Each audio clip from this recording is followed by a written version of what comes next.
नमस्कार दोस्तों, मैं हूं दीपक त्रिपाठी और आप सभी का स्वागत करता हूं आपके अपने YouTube channel HM coaching classes में। आज मैं अपनी वीडियो के माध्यम से खान सर को धन्यवाद कहना चाहूंगा कि खान सर को आखिरकार ये समझ में आ गया है कि प्रोटेस्ट करने वाला, प्रोटेस्ट में हिंसा भड़काने वाला कोई भी स्टूडेंट नहीं हो सकता है।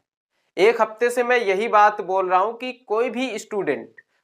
स्टूडेंट इस तरह से तोड़-फोड़, आगजनी और इस तरह से पटरियों को उखाड़ करके नहीं फेंकेगा। ये काम करने वाला कोई भी स्टूडेंट नहीं हो सकता है। लेकिन आखिरकार अब ये बात खान सर को भी समझ में आ गई है और खान सर ने साफ साफ कहा है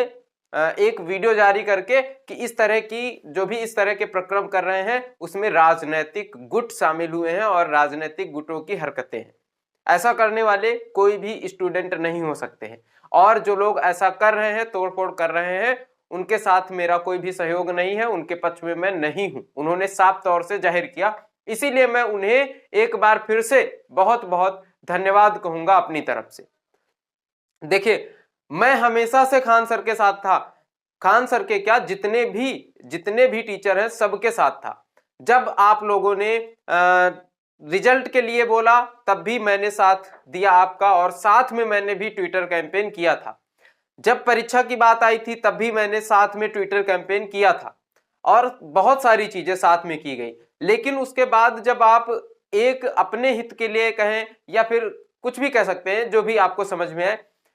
एक तरफा स्टैंड ले लेते हैं। आप उन बच्चों को देख ही नहीं रहे हैं जिनका सिलेक्शन CBT 2 में हुआ, CBT 2 के लिए हुआ, CBT 1 जिन्होंने पास किया, उनके बारे में कुछ सोचा ही नहीं गया। तब मैंने उनका विरोध किया और तब मैंने आपका विरोध किया था जब आपने ये बोला कि केवल मुझे रिवाइज रिजल्ट चाहिए।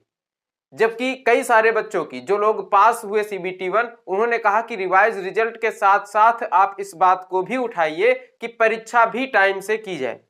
लेकिन अगर आपने इसके बारे में एक भी बार नहीं बोला, एक भी बार, एक सिंगल वीडियो में कहीं पर भी आपने ऐसा नहीं बोला कि परीक्षा टाइम पर आयोजित कराई जाए रेलवे के द्वारा, ये आप लोगों ने नहीं बोला एक भी बार। और ना ही ये मांग आपने कहीं भी रखी। केवल आप ये कहते रहे कि कैलेंडर अपना जारी करे, रेलवे अपना कैलेंडर जारी करे और ये सारी चीजें। लेकिन इसके लिए आपने, जैसे आप बहुत सारे पॉइंट रख रहे थे, आप एक पॉइंट और रख देते कि बिना इस परीक्षा तिथि को बढ़ाए हुए ये रिजल्ट जो है जारी करे, क्योंकि लगभग 1.5 महीने का टाइम था, 1 से 1.5 महीने का, और उसमें पुनः रिजल्ट आ जाता और परीक्षा अपने टाइम से हो जाती। लेकिन आपने इस पर बिल्कुल भी जोर नहीं दिया। इसी वजह से विरोध आपका करना पड़ा और कहीं ना कहीं ये विरोध जायज भी था। लेकिन और आपने उकसाया, लड़कों को उकसाया आपने, जिसके साथ मैंने पिछली जो वीडियो में एक दो क्लिपें भी ऐड की हैं जिसमें साक्ष्य है कि आपने किस तरह से बोला था। आपने बोला था कि चक्का जाम होगा, ये सारी चीजें होंगी, और जब वही विद्यार्थी पहुंच गए चक्का जाम करने के लिए और वहां पर तोड़फोड़, आगजनी, ये सारी चीजें करने लगे, बहुत ज्यादा हिंसात्मक रूप ले लिया आपके आंदोलन ने, आपका कहें या फिर जिसका भी, क्योंकि आप लोग उसमें बहुत बढ़ चढ़ के हिस्सा ले रहे थे, इसीलिए वो कहना पड़ रहा है कि आपका आंदोलन था। ठीक है, उसमें जब बहुत ज्यादा हिंसा हो जाती है तब आप अपना बयान वापस ले लेते हैं कि मैंने ऐसा कभी भी नहीं कहा कि आप हिंसात्मक कार्रवाई कीजिए, या फिर आप ये कहते हैं कि मैंने ऐसा कभी भी नहीं कहा कि फिजिकल प्रोटेस्ट करना चाहिए। मैं तो हमेशा से बच्चों को रोक रहा था और आज आप इस बात से भी मुकर गए कि वो जो आगजनी और तोड़फोड़ करने वाले हैं, आपने कहा कि वो स्टूडेंट नहीं है। ये बात मैं काफी दिनों से बोल रहा हूं, तब आप लोग आकर के बोलते हैं कि नहीं, हम स्टूडेंट ही हैं और हम अभी और तोड़फोड़ करेंगे। अब तो आपके प्रिय खान सर ने भी ये बात बोल दी है कि ये तोड़फोड़ करने वाला कोई भी स्टूडेंट नहीं हो सकता है। अब आपका इसमें क्या व्यू है, आप मुझे बता सकते हैं। प्रोटेस्ट में शामिल हुए राजनीतिक गुट, ये भी खान सर ने स्पष्ट रूप से कहा कि इस प्रोटेस्ट का फायदा राजनीतिक दल उठा रहे हैं। स्टूडेंट तो शांतिपूर्वक जो है प्रोटेस्ट कर रहा था, लेकिन उसमें कुछ राजनीतिक गुट घुसे और उन्होंने इस तरह के वाकये किए, जैसे तोड़फोड़ की, आग लगा दी बोगियों में और पटरियों को उखाड़ करके फेंक दिया। यह सारा काम राजनीतिक दलों का है। खान सर ने यह बात स्पष्ट रूप से कही है अपने वीडियो में, आप लोगों ने देखी होगी, और नहीं देखी होगी तो देख लिए जाकर, उनके ऑफिशियल यूट्यूब चैनल पर यह वीडियो लगभग 8 से 10 घंटे पहले डाला गया था। ठीक है, तो ये सारी बातें खान सर ने कही और मैं इनका और इन्होंने ये भी रिक्वेस्ट की कि अब आगे कोई भी प्रोटेस्ट नहीं करेगा, फिजिकल प्रोटेस्ट नहीं करेगा, और अगर कोई इस तरह के घटनाएं करता है तो उसके लिए वो स्वयं जिम्मेदार होगा, क्योंकि अब उस प्रोटेस्ट में खान सर हिस्सेदारी अपनी नहीं लेते हैं। ये जितने भी टीचर्स हैं, खान सर ही नहीं, जितने भी यूट्यूब प्लेटफॉर्म पर टीचर्स हैं, जितने भी ऑनलाइन टीचर हैं या ऑफलाइन टीचर हैं, सारे लोगों ने अब प्रोटेस्ट करने से मना कर दिया है कि अब आगे जो भी प्रोटेस्ट होगा वो उसके जिम्मेदार आप खुद होंगे, या फिर कोई भी स्टूडेंट अब प्रोटेस्ट नहीं करेगा। अब जो भी प्रोटेस्ट होगा वो कोई ना कोई, आप ये मान सकते हैं कि राजनीतिक दल है जो बढ़ावा देना चाहता है, वही प्रोटेस्ट अब करेंगे। ठीक है, तो यहां से बातें स्पष्ट होती हैं कि कहीं ना कहीं राजनीतिकरण भी हुआ है, और ये राजनीतिकरण पहले दिन से ही चालू हो गया था, स्टार्टिंग शुरुआत से ही, क्योंकि राजनीतिक दलों को लगने लगा था कि हाँ अब एक भारी भरकम मुद्दा मिला है जिससे हम सरकार को घेर सकते हैं। ठीक है, तो उन्होंने इसका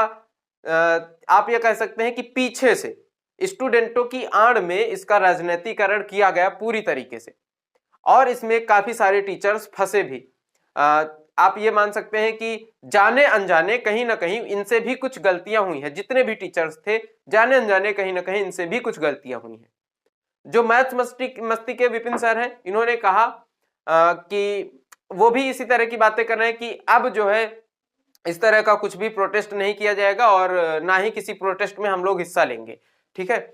लेकिन उन्होंने भी किस तरह की भाषा प्रयोग की थी आप सबने देखा होगा। बोल रहे थे कि आरआरबी का मेंबर मिल जाए उसको लतिया देंगे, इस तरह की आप लैंग्वेज यूज कर रहे थे और काफी ज्यादा उकसा रहे थे, काफी ज्यादा आवेश में आ गए थे, काफी ज्यादा गुस्सा दिखा रहे थे। और जैसे ही आप YouTube पर, क्योंकि आप एक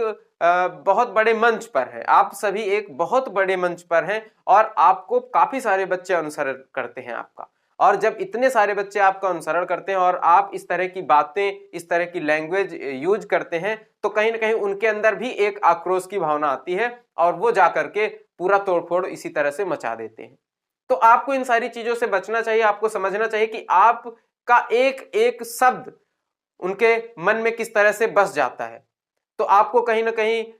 इन सारी चीजों से बचना चाहिए और अपनी भाषा को मर्यादित रखते हुए उन्हें यह समझाना चाहिए कि किस तरह से अपने हक के लिए लड़ाई लड़ी जाती है।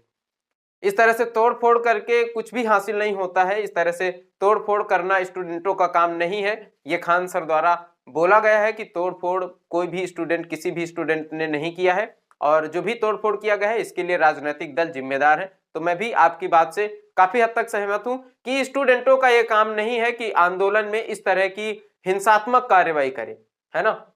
और साथ ही साथ जो प्रशासन ने इस तरह से किया है कि प्रशासन ने एक हॉस्टल में घुस करके बच्चों को की पिटाई की है, उसकी भी मैं निंदा करता हूं कि प्रशासन को भी अपनी मर्यादा में रहना चाहिए और प्रशासन को भी इस तरह के कार्य नहीं करने चाहिए। बाकी सारी चीजें आपको स्पष्ट रूप से अब समझ में आ गई होंगी, और देर से ही सही पर सद्बुद्धि तो आई है। जितने भी YouTube पर बड़े बड़े टीचर्स थे, कहीं ना कहीं कुछ उनके मन में भी जो भी बात रही हो, अब किस वजह से क्या हो रहा था ये तो मुझे नहीं पता है, लेकिन कहीं ना कहीं उनकी भी थोड़ी बहुत गलती यहां पर रह गई, और उसी गलती का नतीजा ये है कि इतना भयंकर और इतनी हिंसात्मक कार्रवाई हुई है। अब वो लोग ये माने या ना माने, वो स्वीकार करे या ना करे, लेकिन कहीं ना कहीं उनसे भी ये चूक हुई है। और मैं लगातार 1-2 हफ्ते से ये बात बोल रहा हूं, मैं लगातार वीडियो जब भी बना रहा हूं 1 हफ्ते से लगभग ऐसी ही बातें बोल रहा हूं कि ये सब बहुत गलत चीजें हैं, इसके लिए उकसाया नहीं जाना चाहिए, इसके लिए इन सारे लोगों को आगे बढ़ करके आना चाहिए, इसे रोकना चाहिए। ये लोग इन्हें उकसाने की बात कर रहे हैं, लेकिन तब आप लोग काफी ज्यादा इस तरह की बातें बोल रहे थे, गलत सलत बातें बोल रहे थे। अब आपको भी समझ में आ गया होगा कि आपके जो फेवरेट सर हैं, आपके जो फेवरेट टीचर हैं, आपके ही नहीं पूरे देश के जो फेवरेट सर हैं, खान सर बहुत ज्यादा प्रचलित और बहुत ज्यादा फॉलो किए जाने वाले टीचरों में से एक है। इन्होंने स्पष्ट रूप से ये बातें कही, और इनकी इन बातों से मैं भी समर्थन इन बातों का करता हूं। ठीक है, और साथ ही साथ आरआरबी से ये गुजारिश, जो आरआरबी ने ये किया है कि CBT 2 ग्रुप डी में लगाया था, मैं भी उसके खिलाफ था कि हाँ CBT 2 नहीं होना चाहिए, क्योंकि आपने अचानक बताया है। ठीक है, आपको अचानक इस तरह से नहीं लाना चाहिए था, या तो आप स्पष्ट रूप से पहले ही नोटिफिकेशन में कहते, ठीक है। लेकिन कहीं ना कहीं ये भी बात है कि अगर नोटिफिकेशन का सहारा हम लोग ले रहे हैं कि नोटिफिकेशन में आपने स्पष्ट रूप से नहीं बोला कि हम 2 सीबीटी लेंगे, ठीक है, तो एनटीपीसी में भी नोटिफिकेशन में क्या बोला गया है इससे भी हम लोगों को सहमत होना चाहिए। या तो हम एक तरफ जा सकते हैं कि नोटिफिकेशन में क्या है, अगर नोटिफिकेशन को नहीं मानना है तो फिर आरआरबी भी ऐसा कर सकता है कि जब आप नोटिफिकेशन को मान ही नहीं रहे हैं तो फिर क्यों उसके पीछे पड़े हुए हैं, ठीक है। तो कहीं ना कहीं जो सीबीटी 2 है इसकी वजह से भी काफी ज्यादा जो है आंदोलन प्रोटेस्ट और बढ़ा, उसके ये भी एक कारण था। इस तरह से नहीं होना चाहिए, कोई भी जो भी प्रोटेस्ट है बहुत ही शांतिपूर्वक तरीके से वैसे तो करना चाहिए। हालांकि बच्चे जो है स्टूडेंट हैं उनका काम है पढ़ाई करना और आपको पढ़ाई करनी चाहिए, आपको अपनी मांगे रखने का भी अधिकार है, आपको मांगे रखनी चाहिए लेकिन शांतिपूर्ण तरीके से। और जब आप जानते हैं कि आपकी ताकत क्या है, आपकी ताकत है वोट, ठीक है, एक वोट आपकी ताकत है, आप चुनाव में किस पार्टी को जिता रहे हैं किस पार्टी को हरा रहे हैं ये आपके ऊपर डिपेंड करता है, तो आप अपनी उस ताकत का यूज कीजिए, आप अपने जो मताधिकार है उस पावर का यूज करिए, ना कि आप अपने शारीरिक क्षमता और बल का प्रयोग करके आगजनी और विध्वंस जैसे कार्यों में लग जाएं, ठीक है। तो आई होप आपको सारी चीजें समझ में आई होंगी और मैं आपको इसी तरह के वीडियोज के साथ मिलता रहूंगा, अगली वीडियो में मिलूंगा, तब तक के लिए बाय बाय, टेक केयर, जय हिंद, नमस्कार। एक बार फिर से खान सर को बहुत बहुत धन्यवाद इन सारी बातों के लिए, ठीक है। और मैं हमेशा से उनका सम्मान करता हूं, ऐसा नहीं है कि मैं उनका सम्मान नहीं करता हूं, मैं हमेशा से उनका सम्मान करता हूं और हमेशा से उनका सपोर्ट करता हूं। बस मैंने क्या कहा था कि मेरी खान सर से कोई दुश्मनी नहीं है, ना ही मैं उनका विरोध करता हूं, बस मैं उनकी इस बात का विरोध करता हूं जो वो कह रहे थे कि रिवाइज रिजल्ट आना चाहिए और रिवाइज रिजल्ट के केवल पक्ष में है आप, तो उन बच्चों के भी साथ हो जाते जिनका सीबीटी 2 में चयन हुआ है। और आप एक बात और बोल रहे थे कि 12th लेवल और ग्रेजुएट लेवल, इसका भी मैंने विरोध किया क्योंकि कोई भी एग्जाम होता है तो वहां पर मिनिमम क्राइटेरिया तय होता है, मैक्सिमम क्राइटेरिया तय नहीं किया जाता है। मिनिमम क्वालिफिकेशन लगाई जाती है कि आपको हाई स्कूल पास होना चाहिए, यह नहीं बोला जाता है कि बस आपको हाई स्कूल ही पास होना चाहिए, आप इंटर पास है तब भी वो फॉर्म डाल सकते हैं, आप ग्रेजुएट है तब भी वो फॉर्म डाल सकते हैं और सबका पेपर एक ही स्तर का करवाया जाएगा। ये सारी चीजें भी आपको समझनी होंगी। और जैसे कि रेलवे ने अपने नोटिफिकेशन बाद में एक नोटिस जारी किया सीबीटी 2 के लिए, उसमें कहा कि मैं एग्जाम सेंटर आपके बदल सकते हैं लेकिन एग्जाम सिटी सेम रहेगी। उस नोटिस के आने के बाद भी आप इस तरह की लगातार मीडिया में बातें करते रहे हैं कि बच्चों का 4 जगह पर पेपर होगा, किसी को कोलकाता भेज दिया जाएगा, किसी को पटना भेज दिया जाएगा, किसी को बिहार भेज दिया जाएगा, इस तरह की आप बातें कर रहे थे कि अलग अलग शहरों में पेपर होगा, जो कि सरासर गलत है। आपको किसी भी तरीके से यह नहीं करना चाहिए कि बच्चे परेशान हों, आपको संयम बनाना चाहिए और संयमित रखना चाहिए अपने बच्चों को भी, जिससे वो धैर्य रख सकें और तैयारी कर सके अच्छे से। तो इन्हीं सब बातों के साथ इस वीडियो को एंड करते हैं, अगले वीडियो में मिलते हैं, तब तक के लिए जय हिंद, नमस्कार।